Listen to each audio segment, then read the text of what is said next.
Don José. Buenos días, Fernando. Buenos días. Buenos días a toda nuestra audiencia que nos honra con escucharnos y seguirnos. Hemos preparado para usted un buen cóctel informativo en materia internacional y nacional. Pero antes quisiera registrar dos hechos, Fernando. En primer lugar, esta semana pasada, que acaba de concluir hoy para nosotros, pues, viernes, murió el embajador William Hughes. Estuvo aquí en Panamá en la administración de Pérez Valladares en el año 95, 96 hasta el 98. Fue por 20 años miembro del Congreso de los Estados Unidos, de la Cámara de Representantes. Un gran político, una gran persona. Jugó un papel muy importante con nosotros aquí. Acuérdense que estábamos en el periodo... En esa época de transición. De transición doble, porque el PRD volvía al poder después de la invasión. Nadie daba nada. Todo el mundo decía que no era... Bueno, Ernesto Pérez Valladares llegó al poder, era canciller de la República, don Gabriel Luis Galindo, muy amigo William. Le cuento, cuando el incidente de que se había filtrado un dinero en la campaña del doctor Pérez Valladares, William Hughes fue a la oficina de Gabriel Luis Galindo para discutir el tema. Él era especialista en el combate al uso del dinero sucio en las campañas. Wow. Y junto con él nosotros diseñamos la estrategia de cómo manejar todas estas cosas. Y cuando ya estaba en la mitad de la conversación me dice, ¿qué hago yo aquí si yo no soy panameño? Él era así. William Hughes, le rendimos tributo. También esta semana fue operado el expresidente Jimmy Carter, un gran amigo nuestro y un amigo de este país, sin duda alguna, por la presión que el cáncer le estaba haciendo sobre el cerebro. Está en estado delicado. Muy delicado. El presidente Carter, votos por su salud. Bueno, 95 años. Pero preste la atención que en este momento hay una noticia que debemos estudiar los panameños. La situación chilena ha llegado a un punto bien peligroso. Se cumple un mes de las manifestaciones. Hoy, precisamente, se cumple un año del asesinato del líder mapuche, que primero se dijo que era un suicidio y después se dio cuenta que era todo un asesinato que montaron las fuerzas de seguridad chilenas. Bien. Pero fíjese lo que pasa anoche y que terminó en la madrugada de hoy. Esto es recién salido del horno. Déjeme cambiarme de lentes para leerle. Fíjese y preste la atención, los panameños. Ojo con el PRD de los partidos políticos. Fíjese lo que pasa en Chile en este momento. El Congreso chileno llegó a un histórico acuerdo en la madrugada de este viernes para convocar en abril del 2020 a un plebiscito por una nueva constitución que sustituya a la vigente desde la dictadura de Augusto Pinochet. Cita, es una respuesta de la política con mayúscula que piensa en Chile y que también se hace cargo y asume su responsabilidad, afirmó el presidente del Senado, Jaime Quintana, miembro del opositor Partido por la Democracia de Centroizquierda, flanqueado por los dirigentes de todas las principales fuerzas políticas, a excepción del Partido Comunista, en una conferencia de prensa en una de las sedes del Congreso en Santiago. Después de horas de intensas negociaciones, los principales partidos de oposición y la coalición de gobierno del derechista Sebastián Piñera firmaron un, cita, acuerdo por la paz y la nueva constitución, en el que se comprometieron a aprobar un llamado a plebiscito. Bajo el acuerdo, necesario para modificar la actual Carta Magna, que no permite llamar a plebiscito para estos fines, se impulsará la realización de una consulta en el mes de abril del 2020 que resuelva dos preguntas. Está aquí la pregunta que usted me hacía. Si se quiere o no una nueva constitución. Esa es la primera pregunta. Y la segunda es, ¿qué tipo de órgano debería redactar esa nueva constitución? Eso es lo que está discutiendo entonces aquí en Panamá. A, una comisión mixta constitucional. B, una convención constitucional. O C, una constituyente, explicó Quintana.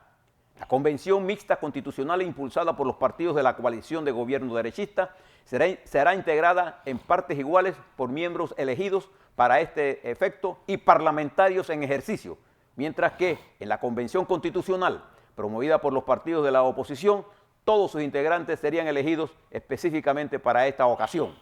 Si el proyecto es aprobado en plebiscito, la elección de los miembros de una u otra instancia se realizará en octubre del 2020, coincidiendo con las elecciones regionales y municipales bajo sufragio universal y se hará con voto voluntario. Pero la ratificación de la nueva Constitución será un sufragio universal y voto obligatorio. ¿Qué es lo que ha pasado? Ante este movimiento social masivo en Chile, Fernando, que no tiene cabeza, no tiene un dirigente, y que desplazó a los partidos políticos. Hoy Chile, viviendo una profunda crisis, la más grande de la democracia, que pone en peligro incluso el fin del mandato del presidente Piñera. Y no estamos hablando de un cualquier presidente. El presidente Piñera, independientemente de su ideología, es un hombre excelentemente preparado. PhD de Harvard. Un hombre, sí, además bien preparado. Ingeniería y con un doctorado en Harvard. O sea, que no nos engañemos de quién estamos hablando. Estamos hablando, y ha perdido el control del gobierno, porque los partidos políticos se dieron espacios que debieron llenar ellos. Y al no llenarse en política, fueron llenados por otros. Anoche, en una larga conversación, en una larga debate, profundo debate, se llegó a estos acuerdos con los partidos políticos para llevarla a la sociedad y entonces debatirlo. Esto con el propósito político de encauzar el debate político en los niveles democráticos. De lo contrario, en Chile hay fuertes rumores de que las fuerzas militares intentan dar un golpe de Estado a Piñera, que sería el final de Norma en esta película de represión que las Fuerzas Armadas chilenas han tenido durante toda su historia. Los partidos políticos se pusieron las pilas. Y ahora con política de P mayúscula. Es lo que hemos venido diciendo aquí. Las fuerzas políticas en una democracia están organizadas. ¿A través de quién? De los partidos políticos. Entonces, esos mismos partidos políticos que fueron los responsables son los que tienen que sacar a Chile de esto, con la convocatoria a todas las fuerzas políticas ahora. Saludo el esfuerzo que han hecho todas las organizaciones políticas chilenas en este esfuerzo por buscar una solución a Chile. Además les demuestro, a todos los que hablan de caiga el que caiga, o que hay que hacerlo, tumbar todo.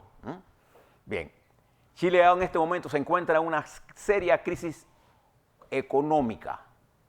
Escuchaba en KW Continente esta madrugada un reportaje que hacía Radio Francia Internacional. Escúchelo.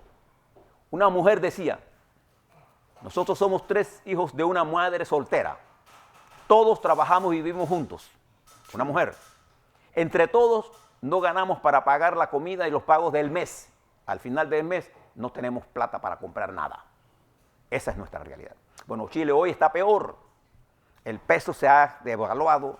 La economía es un desastre. Las grandes corporaciones ya piensan salir de Chile. Bueno, a la madrugada de ayer, hoy, está hablando, esto está nuevecito. No lo va a escuchar por ningún lado. Esto se acaba de acordar en Chile con los partidos de oposición, todos, de gobierno, salvo el Partido Comunista. Entonces, ahora viene una ofensiva democrática y espero que Chile encuentre el camino de la concordia. Observe esto. Los que impulsaban la caída de Evo Morales, mire cómo está Bolivia hoy, en el contrario centro. ¿Se acuerda que la proclamación de la señora Áñez, actual presidenta provisional, autoproclamada, se hizo sin la presencia de los diputados mayoritarios del MAS? Bueno, anoche entraron al Parlamento y nombraron una presidenta del Parlamento y exigen negociaciones. El ministro del Interior del llamado autoproclamado gobierno ha llamado el diálogo. Evo Morales dice que está dispuesto a retornar para buscar una solución. Si no hay una solución negociada, Fernando, hasta ahí llegó Bolivia. Porque en Bolivia se dijo en Brasil, los presidentes que estaban en Brasil, en el BRICS, entre ellos Putin, decía, Bolivia ha entrado en el caos absoluto. Ahí está esa señora presidenta, que es senadora de derecha, y dijo que la Biblia volvió al Senado. Que los indios sus palabras textuales fueron, los indios son unos practicantes de ritos satánicos. Porque en el fondo, el embajador bolivariano aquí en nuestro país catalogó el golpe de un golpe racista. Bien. Así está Bolivia, todavía sin rumbo. Así está Chile, ahora buscando un rumbo. Ahora le cuento que estamos nosotros. Mientras, en los Estados Unidos, devastadores testimonios contra el presidente Trump, que ya se hacen público en el impeachment, en donde funcionarios diplomáticos de alto nivel en Ucrania dicen que sí. Y ya salió la señora Pelosi a decir que va a incluir un cargo de bribery, de soborno Soborno. al presidente de los Estados Unidos, que está en la Constitución, para las razones por las cuales se puede destituir a un presidente. El debate en los Estados Unidos ha tomado un rumbo de los que nosotros no quisiéramos ver en una nación que, Como esa. como esa, una nación que está llamada a ser la vanguardia de la democracia. Bueno, ahí está ocurriendo de todo. Mientras eso está ocurriendo, otro tiroteo en California produce 2 muertos en las escuelas norteamericanas. Y la migración sigue siendo tema fundamental. La distribución de la riqueza en los Estados Unidos sigue siendo un problema. Fíjese, Fernando, leía que todos los estudiantes norteamericanos que terminan la universidad, porque allá no son como aquí, que los papás le pagan los estudios a nadie, allá los estudiantes de los 18 años, cada cual se defiende como puede. Bien, tienen que pedir préstamo, se gradúan, no importa si tienen maestría o doctorado, quedan endeudados para toda la vida. Y por eso que el senador Sanders propuso congelar y eliminar las deudas a los muchachos que se han educado. Bien, esto está ocurriendo en los Estados Unidos, mientras en Turquía, el presidente Erdogan, ¿se recuerda que está en los Estados Unidos? Bueno, allá en los Estados Unidos, 5 senadores norteamericanos conversaron con el presidente turco, Erdogan, y le explicaban a él que si no desistía de la compra de los defensas antiaéreas rusas SAM-500 y reconsideraba su intervención militar en el norte de la frontera con Siria, y el ataque a los kurdos, que fueron los aliados de los Estados Unidos. En las 2 guerras de Golfo. Enfrentaría severas sanciones. ¿Cómo quedó eso? Recuerda que el presidente dijo que él era un fan de Erdogan. Miren las contradicciones en las que se maneja la política exterior. Mientras en España, Felipe González, el histórico dirigente del PSOE, dice que el pacto entre su partido, PSOE, y Podemos, Unidas Podemos, es como construir una casa comenzando por el techo. Yo no sé, a alguien se le ocurrió comenzar una casa, construir una casa comenzando. Felipe tiene esa salida. Esa salida andaluza, ¿no?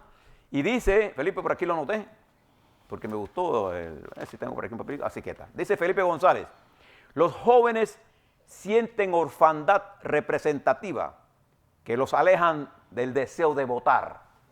Y yo añado, del deseo de participar en la política partidaria. Cosa curiosa, en Panamá la mayoría de los miembros de los partidos políticos, tanto del panameñismo, PRD, Cambio Democrático, son jóvenes. Fernando, son jóvenes. Pero han sido fosilizados por la misma estructura que le ha impedido a los frentes juveniles de esos partidos jugar el papel de vanguardia. Bien. Felipe González, crítico de su partido, dice, no importa qué pase, yo también, dice él, Felipe, me siento, la palabra que usó, me siento en orfandad política. Wow. Y no me representa mi partido, pero voy a votar. Pero fíjense que los jóvenes están yendo a votar en Chile. Los jóvenes votaron solo el 40%. En Panamá una disminución de votos juveniles en 5%, lo señaló el Tribunal Electoral como una de las preocupaciones. Mientras, fíjese lo que está ocurriendo a nivel global. Se está produciendo un cambio de la dinámica política global. El Mediano Oriente, que hace unos días, con las confrontaciones en el estrecho de Hormuz, ha pasado momentáneamente a segundo plano, pero entre Israel y la Franja de Gaza se dan tiroteos y muertes. Hay más de 22 muertos ya. Ya, esta semana. Pero esos son fases episódicas de una crisis que favorece a ambos. Pero el tema Irán, el tema Siria, el tema kurdo, el tema Irak, en abierta rebelión, el tema Afganistán, el tema de los países islámicos en el norte de África, sigue siendo elemento importante, además de lo que está ocurriendo en algunos países de África, de rebeliones públicas, como pasó en Sudán, en la guerra de Yemen, los problemas de la guerra comercial, no sé qué ha afectado las relaciones China-norteamericanas, la situación europea, las elecciones en Inglaterra, los problemas que usted está viendo en nuestro continente indican que el mundo se mueve a una velocidad y estamos en esas cosas que los filósofos llaman en los grandes virajes de la historia, en donde vamos a requerir de nuestra capacidad de incorporar al debate aquí en Panamá mucho talento y dejarnos de las improvisaciones y del populismo y entrar a estudiar con seriedad qué es lo que está ocurriendo. A la vuelta. Y sobre todo, José, antes de que termines, la priorización de los verdaderos problemas del país. Nosotros no podemos empezar una discusión de cosas que no representan sino derechos o opiniones de minorías en contra de lo que la mayor parte del panameño está sufriendo, que son los problemas estructurales. Pero yo creo que de eso venimos ahora. Venimos ahora. Nosotros le vamos a recomendar que además de lo que vamos a hablar hoy, usted vea mañana, el domingo, porque vamos a hablar de esto a fondo, entre líneas. Vamos a hablar sobre todos estos temas, pero ya con más tiempo. Ahora vamos a volver a un cambio, y regresamos para ver todo esto. ¿Cuál es la matriz de información que nos quieren imponer ahora? ¿Cuál fue la que nos impuso Varela? Hoy los periódicos de Panamá, en sus portadas. ¿Cuál es el tema? Wikileaks ha desplazado el tema constitucional, ¿o no? Sí, totalmente. Ahora le hablamos sobre esto y algunos que no aparecen y que debieran aparecer. Exactamente.